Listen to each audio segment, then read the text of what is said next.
నమస్కారం. నేటి సమాచారంకి స్వాగతం.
ప్రపంచంలోనే మేటి అగ్రగామి దేశంగా పాకిస్తాన్పై 3 రోజుల్లో విజయం సాధించినటువంటి నేపథ్యంలో భారత్ దౌత్య విధానం పాకిస్తాన్ యుద్ధం అనే అంశం మీద జాతీయ స్థాయిలో గత 15 ఏళ్లుగా నిరాటకంగా నడుస్తున్నటువంటి విశాఖ సంస్కృతి మాసపత్రిక ఆధ్వర్యంలో వ్యాసాల పోటీ నిర్వహించడం జరిగింది. అందులో జ్యూరీ మెంబర్స్ అత్యున్నతమైనటువంటి వ్యాసంగా శ్రీమతి కె మంజుశ్రీ గారి వ్యాసాన్ని ఎంపిక చేశారు.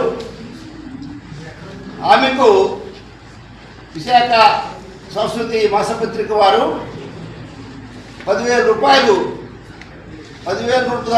నగదు బహుమానంతో ఈ పురస్కారాన్ని అందజేయనున్నారు. ముఖ్యంగా ఎందుకు అంటే ఆ చిన్నప్పటి నుంచి కూడా నేను క్లాస్లో ఫస్ట్ వచ్చినా కూడా ఏ విధమైన పురస్కారాన్ని ఇవ్వలేదు. అలాగే కాలేజీలో ఫస్ట్ వచ్చినా కూడా ఏ విధమైన పురస్కారాన్ని ఇవ్వలేదు. జడ్జిగా సెలెక్ట్ అయిన తర్వాత మాత్రం ఒకసారి నేను చదివిన కాలేజీ వాళ్ళు పిలిచి నాకు సన్మానం చేశారు. అదేవిధంగా మా ఊళ్ళో ఒక 500 నుంచి 1000 మంది ఉంటారు.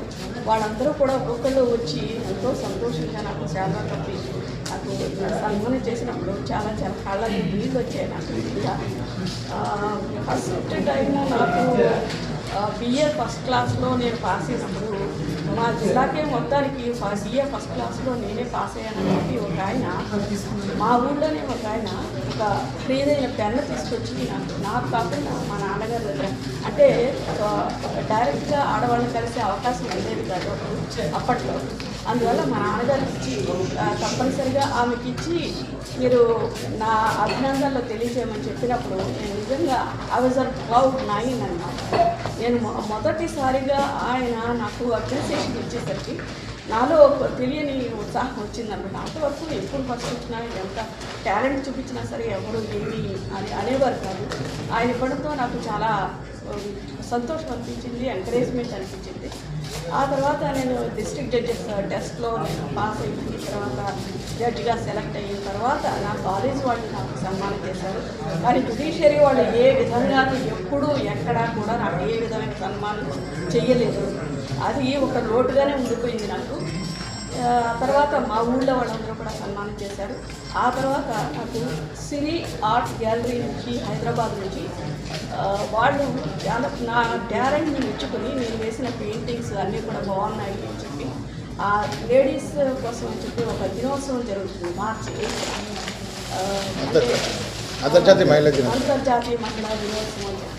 ఆ రోజున నన్ను పిలిచి నన్ను సత్కారం చేసినప్పుడు అప్పుడు కూడా నేను చాలా సంతోషంగా ఫీల్ అయ్యాను.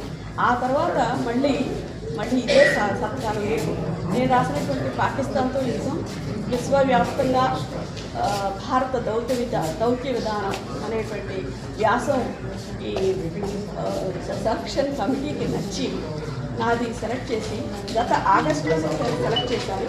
ఆ తర్వాత అక్టోబర్లో మళ్ళీ అది పబ్లిష్ చేశారు. ఆ తర్వాత సన్మానం మాత్రం ఇప్పుడు చేస్తున్నారు. అంటే వారికి వీలు పడక లేట్గా చేస్తున్నారు. ఇది నిజంగా నా జీవితంలో అచీవ్మెంట్ అని చెప్పుకోవాలి.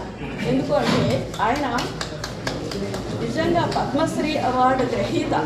నాకు ఆయన స్వయంగా ఎన్నో రాశారు. ఎంతో గొప్పవారు ఆయన.